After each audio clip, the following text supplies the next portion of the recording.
Hello, Nathan. Here is your sewer scope from today's inspection. That's me in the basement, just kind of showing you around, letting you know that I'm actually in the right basement, right? The expected basement. Floor clean out, drop in. Little tough to get started around that bend, but eventually we'll get moving here. Cobwebs, that's probably the main thing that we're dealing with. Not terrible, but enough, there you go. Enough to kind of fuzz up the lens just a little bit. Cast iron pipe is what we're dealing with. It's in good condition. I see cast iron pipe that gets very, very corroded on the inside, very coarse, and then when it's really far along in its age cycle, it gets flaky, right? So little pieces, kind of quarter-sized pieces, will flake off and fall. You don't have any of that, and not any big buildup either at the bottom of the pipe.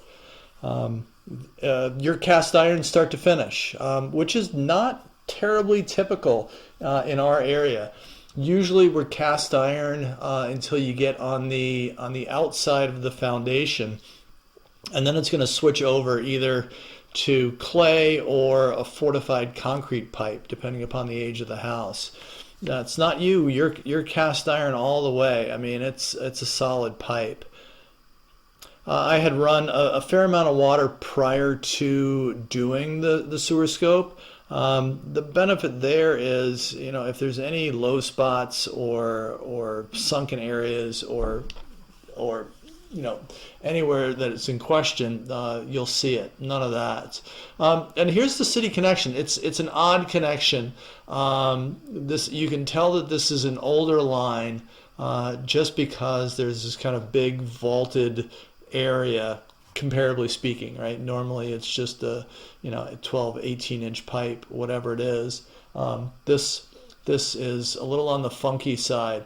Sometimes in townhomes and condos, there's it's almost like a tank, like a septic tank, a big concrete tank that multiple lines drain into. That's not this, but it has that feel to it, where it's somewhat larger, cavernous area.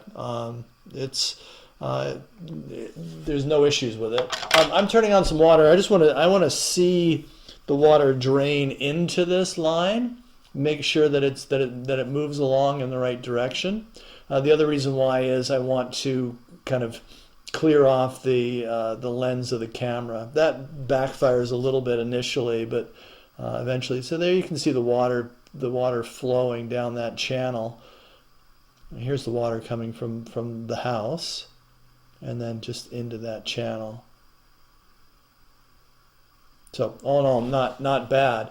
And again, I try to clean it off. Note to self: try not to clean off a camera lens with dirty water. It's going to backfire you. Eventually, it clears up, and it's a good picture. But it'll take me a few seconds here to get to that point. I'll keep the camera rolling as I'm pulling back. You're more than welcome to watch the return, super exciting return journey. If you'd like, reach out to me if you have any questions. Read through the written reports. I'm always happy to be a resource if I can help.